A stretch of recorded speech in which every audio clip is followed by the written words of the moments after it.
This is VSiN, the sports betting network. Always follow the money. That's what I always say. You always follow the money. Yeah. This is Follow the Money with Mitch Moss and Pauly Howard on VSiN. Good to have you on board here on a Football Friday. Coming up this hour, we'll get back to the marquee games in the National Football League. I do have a couple of NBA props that I like for tonight. Also, Nigel Seeley on the program, Best Bets in Soccer. And right now we go to the Progressive Guest Line as Doug Kezirian joins the program. Follow him on X. He is at Doug Kezirian, part of the Betting Weekly Studios, and also Doug Kezirian Sports Network on YouTube. Good afternoon, pal. How are you? Good to be with you guys. Got nothing like I did a couple weeks ago with the Chiefs wrong team favored at the Titans, but hopefully we pick some winners here. But, you know, Happy New Year to you guys. Good to see you. Yeah, we were running down the Chiefs-Raiders game in the last hour, and I was telling the story about how former Chiefs, like former Broncos, they would always tell stories about how, man, it's Raiders week. We hate them. We don't want to lose to this team. You had a good I thought your text to me, short, concise, to the point last night. I'm like, yeah, I think you might be spot on with this. It was regarding this game, and you think, be careful out there if you think the Raiders actually just might go out there and lose it because they're dumb enough to win, aren't they? Yeah, I mean, just because the outcome last week was one-sided and exactly what tanking would look like, it doesn't mean the Raiders were tanking. I mean, the Raiders were marching, and then Geno threw a pick inside the red zone, but he did that all season. So it's not like they were tanking and things were unraveling. They were just a bad team. I mean, they still played their main wide receivers and pass catchers besides Bowers. And the difference last week was that the Giants are pretty good, right? They blew that game in Denver, blew the game in Chicago. They had some crazy games involving Jackson Dart, so it wasn't that far-fetched that the Giants would win last week. Now, the Chiefs are a different story. They're on a third-string quarterback. Mm-hmm. Who knows where their focus is? Obviously, they circled the wagons off an embarrassing performance in Nashville at home against a division rival in Denver. But this is different. It's a rival, but it's still on the road. They got one foot out the door. There's probably some senioritis. Just be careful assuming the Raiders are going to lose this game just because they lost last week to the Giants. That was pivotal. This one's also pivotal, and they're dumb enough to win the game. And on top of that, it's not like there's Andrew Luck or Trevor Lawrence sitting out there for the number one pick. So Pete Carroll's probably coaching for his job, things like that. So just be careful assuming they're going to lose this game. You do have a bet, though, that you like here, right? Chiefs are 5.5. Yeah, I like the under. It looks like Pickett's going to be the guy, right? Like that's all signs point to that. I think it's going to be very vanilla. I think the Chiefs' offense is nothing special or dynamic. So as low as this number is, and it's pretty low, I still think 36 is probably a little too high here. So I like the under, all things considered, in this game. I mean, if you look at live betting markets and what the game line is and things like that, this live number is going to be below 36 at one point. So all it takes is a punt on the first drive. Let's say the opening kickoff gets marched down and they get a touchdown, but you're still going to get – it's not going to just going to be a back-and-forth game like we saw last Sunday night with the Bears and Niners. At some point, it's going to be back-to-back punts, and you're going to be in the low 30s. So I think taking under 36 with this kind of game, nothing to worry about. Plus, late in the game, it's going to be like preseason. You're going to get a 2-point conversion instead of overtime. You are unbelievable at identifying the rollover. The team that just gets blown out and quits, and it's never a contest. Is that Detroit? Is that Arizona? Could it be Cleveland off their big win against Pittsburgh? Can you identify a rollover / blowout Sunday? You know, I've been trying to comb the desert, if you will, looking for a pick here that might be an absolute blowout. I do think Arizona could get rolled.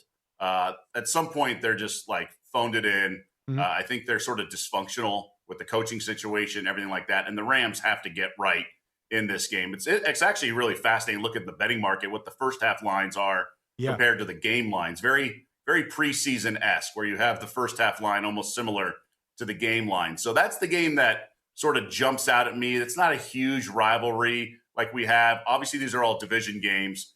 I don't think the Lions are going to roll over. I think you guys touched on it early in the week, and I agree. I think Campbell, be just how he's wired, kind of like a meathead. He wants to finish strong here and kind of disrupt the Bears. I just wonder that, A, it's Jared Goff outdoors, and we know his struggles are well documented.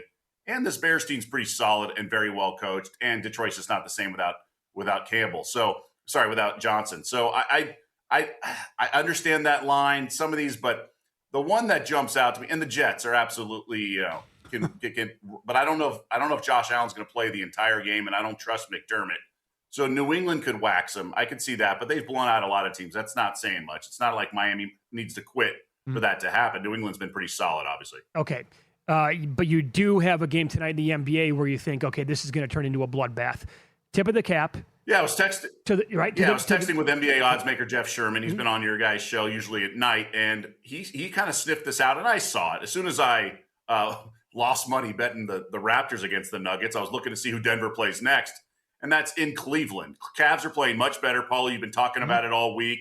Since Evan Mobley returned, they've been a much better team and no longer just a disaster against the spread, because up until about a week ago, they had single digits in the win column against the spread and the single worst team in the league. But they're playing much better. The blowouts are happening.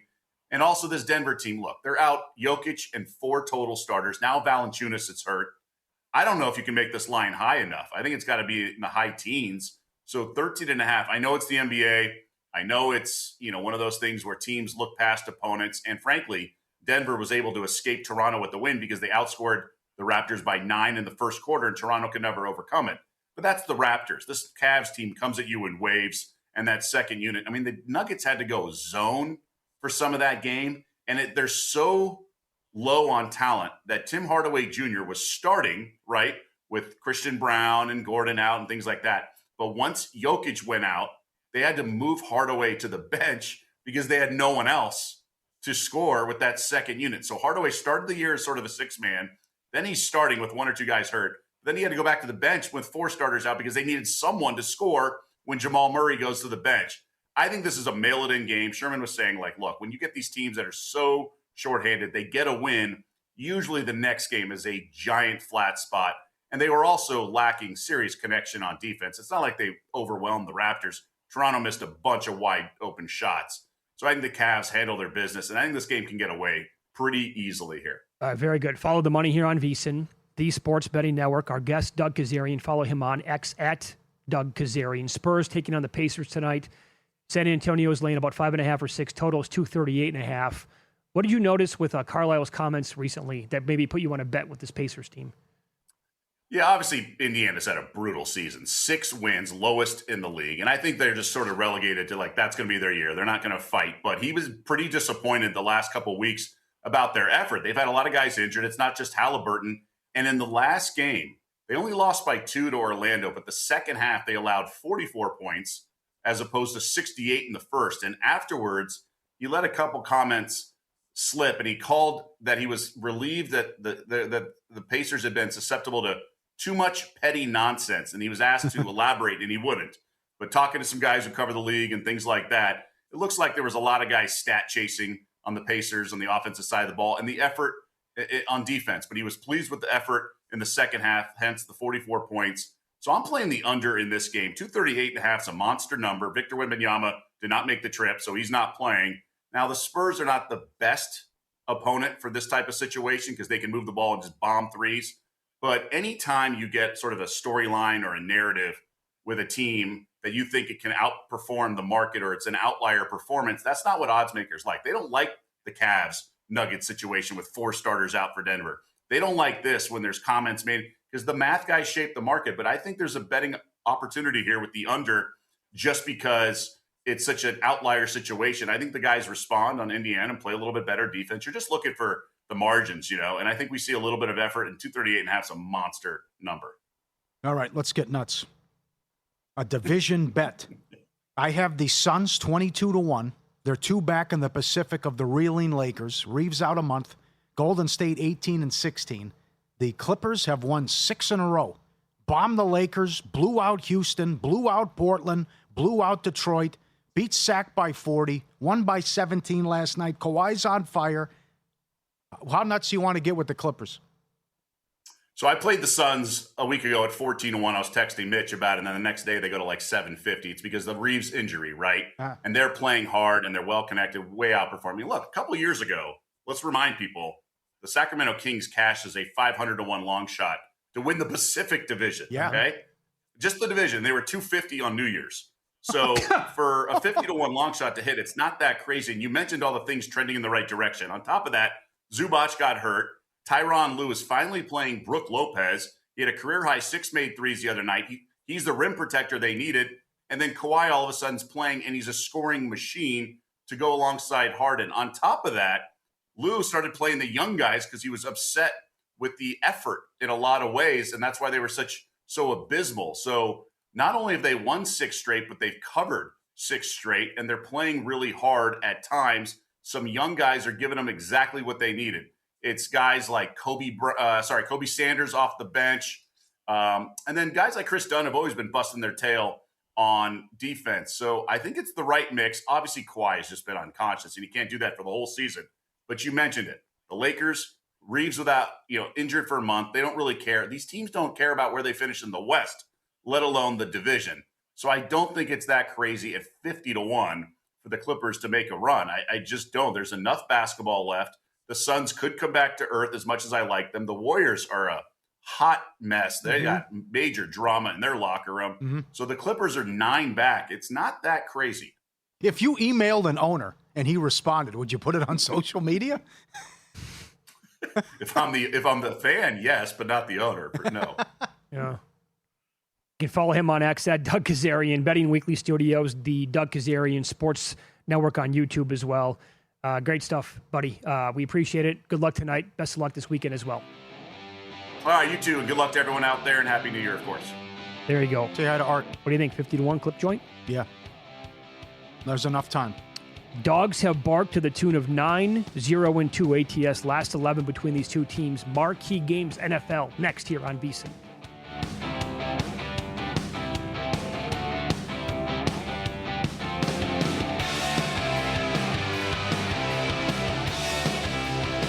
So you're listening to this podcast because you want an edge. But what if I told you you're only halfway there? You've got the mindset. Now it's time to get the toolkit to match. Here's the thing. Pro bettors spend thousands on data and tools, but what they don't want you to know is you can get the same edge for a fraction of the cost with VSiN Pro. With VSiN Pro, you get access to expert picks, public betting data, prop projections, powerful tools, analytics, and more. Tap the link in the description and see why thousands of bettors are already using VSiN Pro to cash more bets.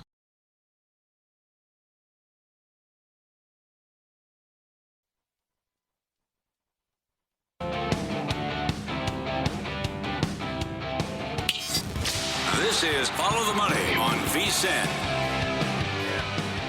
All right, a bunch of big games, meaningful, at least for one of the teams. Some games have very big. It's meaningful for both teams, and one would be the Sunday night game. Obviously, loser leaves town between Baltimore and Pittsburgh. So underdogs. I'm just going to keep it last 11. You can expand on this, but the last 11 times they've played, the underdog has won 6 times, and they're 9-0-2 ATS. 2 pushes, 9 covers, last 11 games, all dogs. But you can go back way more than that. 17 of the last 22 have been decided by 7 points or fewer. Regular season, Harbaugh, Tomlin, the Dogs 25-7-3 ATS. Going back to 05, the Dogs 30-12-3. And when the point spread is 3 or higher, I'll say it this way. When the point spread's higher than 3 between Pittsburgh and Baltimore, the Dog is 24-5-3 ATS. No end in sight. It's up to 4.5 now, even though Watt's going to play. On the road, win or go home Sunday night. Could be Rodgers' finale. 4.5 on Baltimore with Jackson back at DraftKings. Somehow takes the knee to the back, not protected, and misses two games. Okay, so how about we tease the Steelers up to 10.5? I watched that game last week. That was ugly. Without Metcalf. Yeah, but they've and also had a Washington, week to get ready for without him now. Boy, I was concerned with what Willis did against them, no doubt about it, and how May carved them up and they blew the 11-point lead. But Adam Thielen? Freiermuth? Who's going to beat you? MVS? Jonnu? If you can just contain the rushing attack, plus it's going to be cold. Rodgers doesn't want to get hit. You know who it's going to be? It's going to be kind of the exact opposite game plan from last week. Remember, even Myles Garrett said they game planned so I would not set the sack record as opposed to trying to win the game. Yeah. Right? So it was a lot of chipping with Gainwell. Gainwell had been on fire for at least a month, and a major weapon, not only running, but also catching the ball. You don't have to do that against TJ Watt. Mm-hmm. He's not the same guy as Myles Garrett. He's not the same TJ Watt, even close to the same guy from 2 years ago. So I think that you can be okay holding off the Pittsburgh front, and that way just get the running backs involved again. Again, there was a stretch. You loved the offense 3 weeks ago. I know, but you don't have Washington and DK, though. Well, but I mean... And DK ate them up in the first game. There are ways around that, I think. They did not run the ball at all in the first meeting. I think, again, Baltimore beats themselves. They shouldn't be in this position. I think a great call by Glenn Clark earlier in the show. Flowers over. Flowers at $1.24 in the first meeting. The likely play, the interception that should have been but wasn't. How you blow that game. Metcalf at $1.48 in that game. Killed him. Had a 52-yard catch, 12 targets. So without him now, and with Washington out, I mean, it's just, they're really up against it. But again, does Lamar turn it over? Do they make silly mistakes? And please, for the love of God, he had 25 carries in that game. You must get Henry as many touches as possible to get you into the playoffs, and enough of this nonsense. Okay, so it's up to 4.5 at DK. 5 is pretty much no man's land. So they have to win by a good 6 points, touchdown or more in the game. And you just ran it all down beautifully. Yeah, it's a Tomlin special written all over it. How it rarely happens. It's ugly. Lamar throws an interception in the end zone. There's a key fumble. Boswell hits from 54. Next thing you know, all right, 16-13 final. These guys are going to the playoffs again. Mm-hmm. That's another thing, too, is that the total is 40.5. Uh-huh.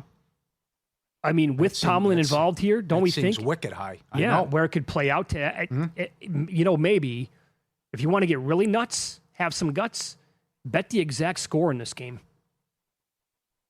Along with like alt unders. Yeah, go on history, yeah. Yeah. 21-17, 17-14, so all that. Sprinkle, whatever. Yeah, it's a field goal fest. I would think Boswell has a big game, no doubt. 6 early, 7 late. And then this one caps off the regular season. Can't believe we're here already. I wish the NFL would do that more often, by the way. Yep. By the time the Rams kick off against the Cardinals, their playoff seeding could be set. Even if that's the case, McVay will not change his plan to play his healthy starters. They could be the 5 or the 6. If the Niners win, the Rams are locked into the 6. If Seattle wins, the Rams win, they're the 5. He feels good about Williams. He had a good week of practice. They've been dealing with some injuries, trying to get some guys back. I don't know if Adams is going to play. I would doubt if they get Higbee back, though, as well. But he just said they have to look the part.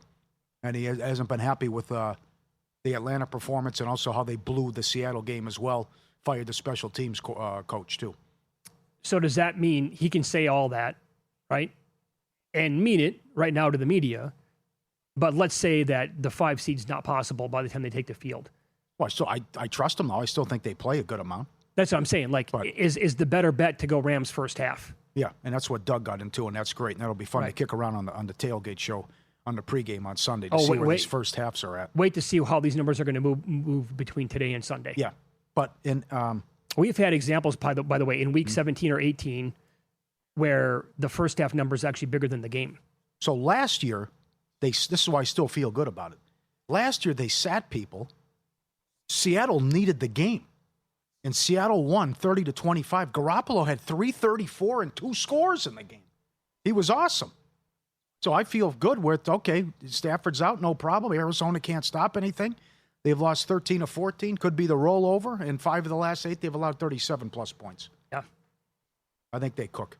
First half, and they could put it on them. I like what McVay's doing, too. I don't mind what Sirianni's doing. I can't predict if we're going to get the 2 seed, but I know I can sit people, get rest, and get ready for the playoffs. So I wouldn't be surprised if the Eagles beat Washington anyways. No, neither would I. Josh Johnson's going. Do you think that Detroit line's funny? It opened 1.5. Well, Bears up to 3, but they only opened 1.5 against Detroit. You got to have the 2 seed, plus playing well. So what are you saying? Like it should be 3.5? I thought it should be higher, yeah. Well, I think the question some is... people thought 6. I'm not going to go that far. Well, that's if the Lions are going to sit guys. Yeah. It would, whatever, right? But it's Dan Campbell again. He's, Johnny pumping iron. I think it's more of, we need the 2 seed. You ran it up on us. You rubbed our noses in it. 52-21 in week 2. Yeah, I wish I had them early on in the money line or -1.5. Yep. Although 3, again, does feel like it could be a little bit short here. I like the Caleb Williams bet. Yes, he needs 270 yards passing, which is plus $1.60 to be the first quarterback to have 4,000 yards in Chicago history. 32 points for the Bears is a franchise record if they get that as well. Oh, plus look at how he was cooking last week against now I get it, it's a bad 40, but this Detroit Lions defense right now, it's not as bad as the 49ers, but they're not that far behind. They're getting absolutely scorched here recently. I think you got to go for it. It sets up. You get the game, you get the 2 seed, and you get the Packers coming to town. You want the Packers? Yeah, they're locked in. I think I like the Green Bay angle as opposed to the Rams. I think I'd want the Packers. Or how the Niner game went? Yeah. All the injuries? I think I'd take that. I think I'd sign up for that every day of the week rather than the possibility of playing the Rams or the 49ers. I would not really want either one of those scenarios to unfold. What's your parlay pay? It depends on how deep you want to go and how many, if we trust all these big favorites or not. Like it just seems so easy, but you can get it. If you want to do all of the big favorites this week, let's say 7.5 or more, it pays about plus 320 on a money line parlay. But now you're talking about like 8 games that have to come in and not one upset can happen. And that's like throwing the Bengals on there, by the way. Are we sure the Bengals are going to show up enough to take care of the Browns? Now, the Browns are not going to be... Fannon's out. Schlesinger is out. They're not playing in this game for Cleveland. Are we positive the Texans are going to beat the Colts? And then if so, why not just bet some of these games individually? Houston can be the 3, the 5, the 6, or the 7. Bills can be the 5, the 6, or the 7. If anything, I like the Bills more than some of those big favorites anyway to win the game outright. Yeah. If Josh Allen's going to go and then... And a fate of the Jets. Sure. And the Pats should put it on Miami, I think. And based on the cold weather and how well New England's done against bad teams as well. You don't even have to... So if you go Jacksonville, Houston, Cincinnati, Minnesota, and Denver, call it good. Even though if you're concerned about McVay line... I think that's around a little bit more than even money. Yeah. I think that's fine. You don't want to include Minnesota? No, I think I said them. Okay. Yeah. I'll put the Vikings on there. Tune's not going to move the ball again. No one can. I can't imagine that defense has been incredible. Yeah. And you get McCarthy back. Again, but the problem with doing this now compared to a couple days ago is, now you have confirmation of who's going to play. Yeah, but that's some big, of these though. games. Of course it is, right? It's worth it. Okay, 9.5 now. So sorry. Right. If you could see it. But I know O'Connell wanted to play, but there's a big difference to how bad Max is. Yeah, that's right. And the money line has gone way up as a result. Start the new year off as a better with a VSiN Pro subscription. Final week to save 50% off the regular monthly price with the holiday special. VSiN Pro access through May 1st, just $79. The website's fire. Every bowl preview up there. 2 more games coming up tonight. NBA, NHL with Davis, anything you want. Nigel with soccer coming up. Start the new year with an edge. VSiN.com/subscribe. Save now. VSiN.com/subscribe. Nigel Seeley's best bets in soccer for the weekend coming up next. And I'll give you a couple of players worth a look with their 3-point props tonight in the NBA who have been absolutely on fire lately.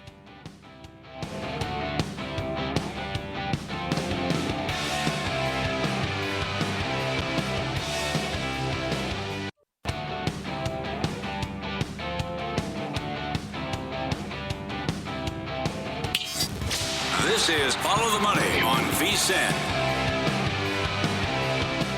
Second half underway in the Liberty Bowl. Navy on the move, leading Cincinnati 14-7. 12 minutes left in the third quarter. SMU now the favorite, laying 2 against Arizona. Also in a bowl game coming up. And Texas State in an easy time of it against Rice earlier today. We catch up with our old friend Nigel Seeley, VSiN contributor at Seeley_Nigel on X to talk a little Prem and lower league soccer. And he starts off with the match Sunday with Man U and Leeds. Take it away, Nigel. Hello, everybody. Happy New Year from me, Nigel Seeley. As you can see from the window behind me there, lots of snow in London this morning to start the new year. We saw the matches on New Year's Day, all cash on unders. A couple of 0-0s, a 1-1. and not many goals around. And I think the weather may play a part this weekend in the Premier League. But my first bet that I like is on Sunday, and it's in the early kickoff, 7:30 Eastern time. It's the match between Leeds and Manchester United, a huge rivalry between these two clubs. Leeds fans absolutely despise Manchester United Football Club, and they will want to do a number on them. And they have a chance. They're unbeaten in their last 6. 4 draws in that period, and they're plus 175 on the money line with Man United at plus 155. But what I like here is goals. Whenever Manchester United play football, you have to expect goals. 9 of their last 10 road matches has cashed over 2.5, and 9 of their last 10 road matches has seen both teams to score. Both teams to score, yes, is minus 157. Over 2.5 goals is minus 121. If we look at Leeds' last few home matches, 4-1 win against Crystal Palace, a 3-3 draw against Liverpool, a 3-1 win against Leicester, and a 2-1 defeat against Aston Villa. So goals follow these two clubs around. Dominic Calvert-Lewin, the lead striker, is in tip-top form. Manchester United are still without some key defenders. So are Leeds. I expect goals. Over 2.5 goals, minus 121.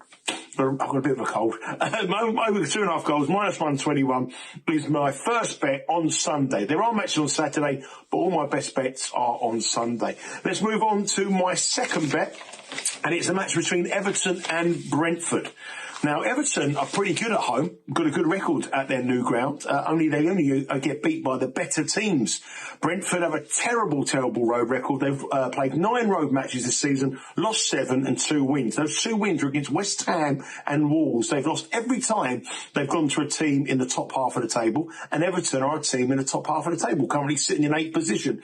A couple of their best players, Everton, are away at the AFCON, hence the reason why they're plus 135 for this match. But Jack Grealish returned at the weekend as a substitute in the last match, a very impressive 2-0 win against Nottingham Forest, and Everton have had 48 hours extra rest ahead of this match. They played on Tuesday and Brentford played on Thursday. I'm going for Everton on the money line at plus 135. I think it's a massive price, one of the biggest risks for me on the slate this weekend, and I'm taking Brentford on with that terrible road record, and Everton pretty good at home and getting a few key players back. So Everton at plus 135 on the money line is my second bet, and that match starts at 10 a.m. Eastern time on Sunday. Also, 10 o'clock Eastern time is Tottenham against Sunderland. Now, Tottenham were booed off the pitch in a 0-0 draw at Brentford yesterday, and it was a terrible performance. But Tottenham are down to the bare bones. They have got so many injuries, it's incredible, all in attacking positions, and I think it's the best you can hope for if you're a Tottenham supporter here. Sunderland have got so many players away at the AFCON, 6 players away at the AFCON, which is the highest of any team in the Premier League. And since they've gone, every single match of them has seen under 2.5 goals. 2 0-0s and a 1-1 draw. 3 matches, 3 draws. We know what to expect from Sunderland. They're going to come here and try to defend and try to get another draw in London. And with these weather conditions, I expect this to be a very close and pretty much a boring match. I don't think Tottenham will be good enough to break them down. So I'm going to go under 2.5 goals. Minus 117 in Tottenham against Sunderland. And finally, my final bet also at 10 o'clock Sunday is the match between Newcastle and Crystal Palace. Crystal Palace have played more games than anybody this season. They're absolutely dead on their feet. They've got quite a small squad, and they're really running on empty. Their bench was really weak against Fulham. They haven't won in 6 matches, and they look a side to oppose at all costs at the moment. They travel to Newcastle team who are fantastic at home. They've scored in all 15 of their home matches. They've scored at least 2 or more in 12 of their 15 home matches. And Crystal Palace have a terrible record here. Last season, they went there and got beat 5-0. The season before, they got beat 4-0, and they haven't scored at Newcastle in their last 5 visits. So I think Crystal Palace are a team to oppose, and I expect Newcastle to win this very comfortably indeed. I'm going for Newcastle minus 0.75 goals at minus 125. So they're my 4 best bets on the Premier League. A little bit of a recap. Leeds Manchester United, 7:30 Eastern time. Over 2.5 goals, minus 121. Everton to beat Brentford on the money line, plus 135. Tottenham v Sunderland, under 2.5 goals at minus 117. And Newcastle, minus 0.75 on the Asian handicap to beat a depleted and leg-weary Crystal Palace. Happy New Year. Enjoy the weekend before everything gets back to normal on Monday after the holidays. And hopefully cash some tickets to start 2026. Take care. There it is, Nigel Seeley. Good luck, everyone, at the Premier League, and always check them out, vsin.com. Good tweet here from Pat Forty, Sports Illustrated. All the talk about teams off the bye, college football playoff now 1-7 straight up. Let's give the teams a home game in the quarters. Yep. 1-7 straight up. Good seats for $45 at the Cotton Bowl. Rose Bowl tickets. $50 couldn't sell. Yep. I don't hate the idea. I think you got to do it. I think it's probably the best way to do it. Yeah. Other people were saying the Rose Bowl is the granddaddy of them all, and that has to at least be a semifinal game. That to me, whatever. I mean, sure. If you want to push it for that, I'm okay with that as well. Okay. Like it's worthy of being better than a quarterfinal match. This is an intriguing, unexpected, but I think a cool Final Four. Oh, a unique Final Four. I'm a big fan of the Final Four. Yes, the Ole Miss story is great. Ole Miss or Miami will be playing for the national title. Yes. How about that? In Miami, who was 125-1 the morning of the selection show, would get a home game if they beat Ole Miss for all the marbles. That's bananas. What do you, the Miami, either game, Miami against Indiana or Oregon, the total would be what? Assuming that Miami slows down this Ole Miss offense and then Oregon, Indiana is kind of like lower scoring. High 30s? Would it be as low as the Ohio State total was? This defense is real. It's an incredible job against Ohio State. It was also a great win. But what Carson Beck said, it's the best defense I've ever gone against. NFL players all over the place, running the speed from sideline to sideline. But they have dudes. And I know he's been great, but maybe you're a little bit concerned about Cristobal. But the DC, what they've done with this 180, with changing the defense. But the other thing, we must start every year with a clean slate because of the portal and spending money and what Texas Tech did. Preseason rankings need to go bye-bye. And you can't gift the SEC, who want 5-6 teams in almost half the field every single year. Nope. The stuff you had earlier, what Evan Abrams had. In the playoff, 2025, when favored, the SEC 1-3 straight up. From 2014 to 24, 18-3 straight up. No, it doesn't exist anymore again. And the only reason they're here is also because they played each other. That's it. Right? No, not the same. Not the same thing. But also, you also have a transfer playing quarterback for all four schools, and someone's going to win a championship for the first time. Head coach is going to get it done for the first time. Another great story. By the way, Luke, what was that tweet? Luke, our producer, Luke, went to Alabama. Every remaining team has a coach who was a disciple of Nick Saban, other than Alabama, going into the games yesterday. Yes. Okay. By the way, I will point this out. It came to our attention Wednesday, that if you're looking to come to Las Vegas, I think next weekend is very doable. Yes, very surprising. Very surprising by that in terms of hotel prices, maybe even airfare to get out here. Next weekend is one of the best sports weekends of the entire year, every year now, period. Super Wildcard Weekend, Thursday night college football playoff game, Friday night college football playoff game, Saturday, Sunday, Monday, NFL playoff games. 5 days in a row. And this place, I haven't checked the forecast, but it's been raining out here the last 3 or 4 days. If we get good weather, you can't beat next weekend. This is also getting juicy, what's going on with Ole Miss. Number one, Simmons is at the portal. He's going to go to Missouri. But what Chambliss has done, and to think he wasn't even the starter this year. Yeah. And then who's coaching the team? I'm sorry, as far as assistants. Because there's a quote from a Ole Miss source. There's going to be some fireworks. We knew this might be a possibility. Because with the portal open and these guys going to LSU with Kiffin, now what happens? What are these Charlie Weiss, the tight ends coach, the wide receiver passing game coordinator, the running backs coach, all signed contracts to coach with Kiffin. But also LSU is paying Kiffin his bonuses that he would have got if he was still the LSU coach for winning these couple games. He could win the whole thing now. Yeah. Well, Kiffin deserves this, by the way. And how about that? Oh, sure. How about that guy giving up on this team? Oh, there's got to be buyer's remorse from LSU. They look fine without him. Oh, my God. Offense is fine. Okay, I'll get to the NBA bet. We have in-pocket plays coming up, so I'll explain what I like there. A lot of NFL bets as well. It's Follow the Money on VSiN, the Sports Betting Network.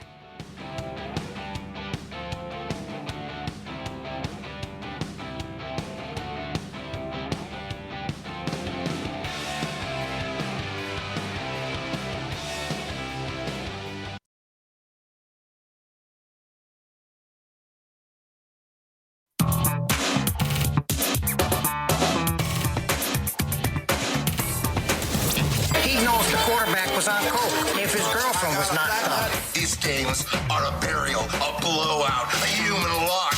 You can bet your unborn children's children on these games. I was so good that whenever I bet, I could change the odds for every bookmaker in the country.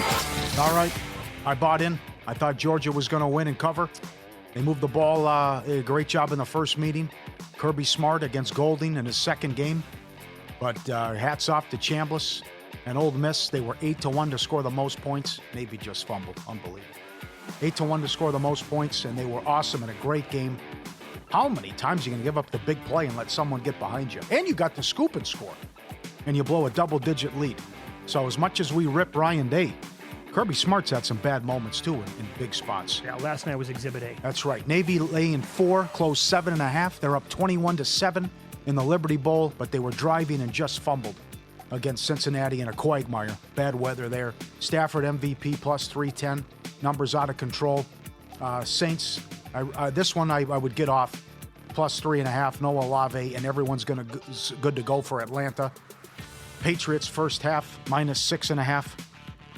Again, 15-1-1 this year, first half money line. 12-0-1 last 13, and 13-3 ATS. Incredible. 10-0 this year against teams under 500. Average margin 15 a game. Vrabel's got them ready to go. Rams laying 7.5 against Arizona. We read the comments from McVay.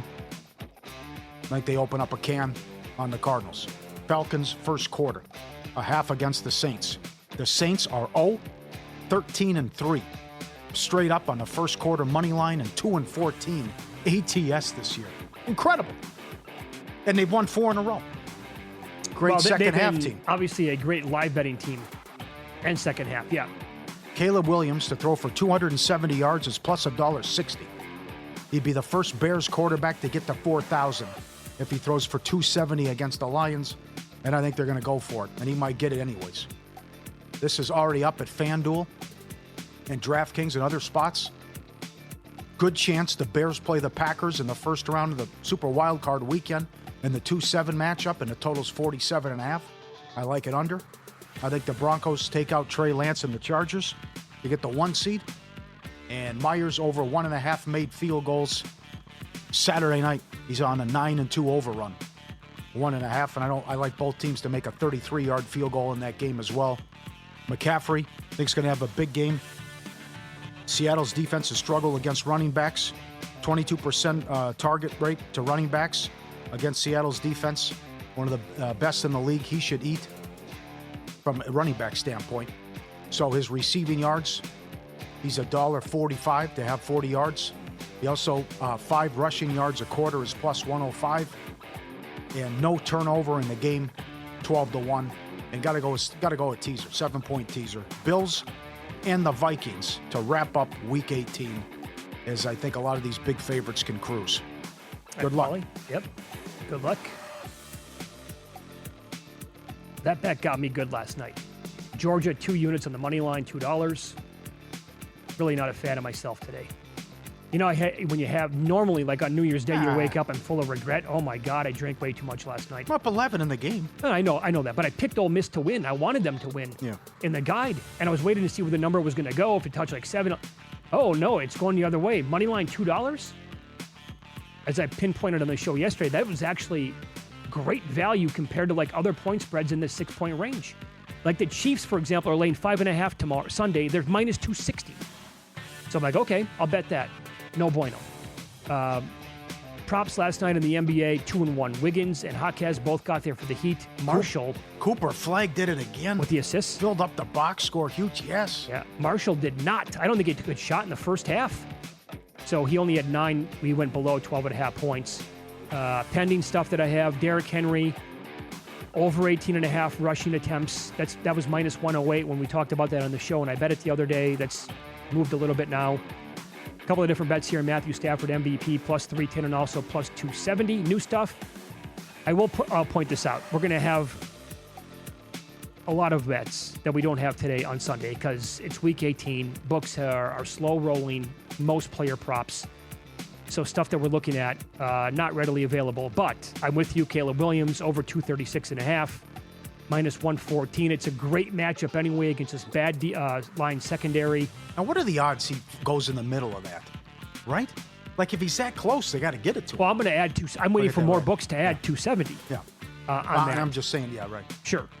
Tonight in the NBA, Colin Gillespie's last 5 games, 8.8 3-point attempts, 4.6 makes on average. That's 52.3%. They're getting a bad Kings team tonight. In those games, 4 of 8, 4 of 10, 5 of 7, 5 of 8, 5 of 11. Over 2.5 made threes tonight, $1.45. Played that. Maybe if you want a ladder, go to 4, maybe even 5. Good numbers out there. How about in this Bucks-Hornets game? LaMelo Ball, 20-plus points is minus 115. DK and some other spots. Last 5 games, 23, 23, 22, 26, and 27. I also bet over 3.5 made threes at plus 126. Last 5 games, 5.4 makes on 10.4 attempts. He is bombs away. Yeah.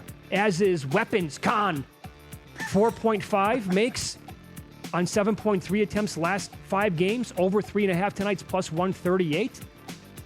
Listen to some of these numbers on Con Kneppel. 4 of 7, 4 of 4, 5 of 9, 5 of 9, 6 of 12, 5 of 12. So my hope is here, obviously I want to win all of those. But I think if Ball goes over 20 points, he's going to also clear 4-plus made threes. And I got to ride Kneppel's. This has been a thing all year long for this kid. So there you go. And again, a lot of other bets coming up Sunday morning on the Tailgate Show, which begins at 9 o'clock Eastern Time. Flag had 7 dimes and 7 rebounds last night. He's on a 10-1 over on his assists.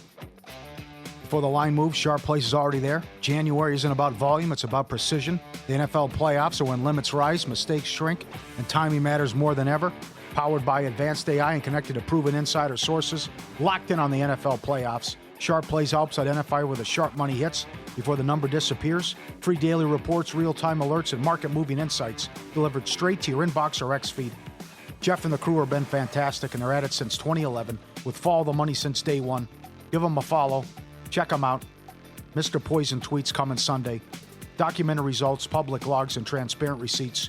SharpPlays.com, trusted by pros, monitored by the book. Stay ahead of the line this postseason. Visit SharpPlays.com. All right. You can always tweet the show at VSIN Live, at Mitch Moss Radio, at Pauly Howard. From Forrest, he just bet the Clippers to win the Pacific at 80-1. Good number. Oh, I would absolutely bet 80-1. Yeah. 9 back, the way that they're playing, and the rest of that division for the most part's a mess. Yeah. This is from Lance. He loves this ladder bet in the Buccaneers-Panthers game tomorrow. Have you noticed now how Jalen McMillan has come into this Buccaneers offense and completely overtaken Emeka Egbuka? Yep. McMillan had a huge game. 50-plus, plus 223, 60-plus, plus 370, 70-plus, 6-1. Yeah. And they're taking shots to him, by the way. Mayfield is down the field. Good. I don't hate it. I'd like to be able to ladder unders, by the way. I brought that up many times on the show. Maybe books will start to post that in 2026. Yeah. What did Kramer have again, first touchdown? With the games? He's got quarterbacks? Mayfield, Otten, Tremble, and Bryce Young in the first game. Good call. He's got Purdy, Kittle, Darnold, and Shaheed? Shaheed, in the second game. There you go. They're on tonight. Wrapping it up after the Friday Football Invitational. Yeah, he's not kidding, by the way. You have to get on those 2 touchdown props right away. Mm-hmm. He bet Trey Lance 2 touchdowns, 65-1. I'm only seeing one book right now, FanDuel with it. It's 45-1. He's like Ozzie. Backup tight ends and quarterbacks. Yeah, right? I mean, those are the bombs. Right. He's not going to go chalk. Like Kittle plus 950 first touchdown is pretty much the lowest number that he's going to take on any player. All right. This weekend's awesome too. It is. It's also emotional. That'll be tough when Scott Hansen signs off Sunday. Oh, don't even get me started on this. That is going to be tough. Every single week 18, or we used to be week 17. Come 4:30 Pacific time. 7 late games, and then that's it. We're done. You almost feel like crying a little bit. Yeah, I know. It sucks. That one's tough. Now, did it go faster than normal? Yes. Or does this happen every single year? Flies by. Man, it really felt like we were doing the draft in August. I know. I'm like Jim Carrey right now in Dumb and Dumber. I hate goodbyes. Now the playoffs are going to be on fire, but I did not want this regular season to end at all. Total chaos. Well, there's a lot of drama Sunday. A lot of interesting matchups. Imagine not much to work with the early games, but I still think Cincinnati, Cleveland, and the Dallas Giants game could have fireworks in it. Yeah, imagine we get something absolutely bonkers like Jacksonville lands the 1 seed. Yeah. You know? Shockwaves through the entire league. All right, stay tuned. The Friday Football Invitational with Matt Humans. This is dwindling down, by the way. It's getting close. Macero, the Bear at the top. Same game. Check that Sports Gambling Podcast as well with Sean and Ryan coming up at 11 o'clock Eastern. We'll see you.